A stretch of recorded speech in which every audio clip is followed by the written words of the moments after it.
दर्शक हो नमस्कार. वेधकमध्ये स्वागत आहे. मी प्रशांत आराध्य. उजनी अपडेट 27 जुलै 2026 दुपारी 4 वाजताची स्थिती आहे. उजनी धरण हे उपयुक्त पाणी पातळी 97.13% इतकं भरलेलं आहे आणि त्याची वाटचाल आता 100कडे सुरू आहे. दौंडजवळून उजनीत मिसळणारी पाण्याची आवक ही 66,539 क्युसेक इतकी आहे.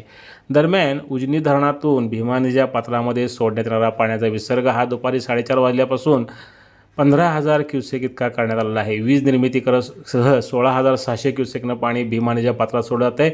यातच वीरमधनं सुद्धा पाण्याचा विसर्ग जो 5,000 क्युसेकचा आहे तो सुरूच आहे. त्यामुळं भीमा नदीची पाणी पातळी ही वाढू लागलेली आहे.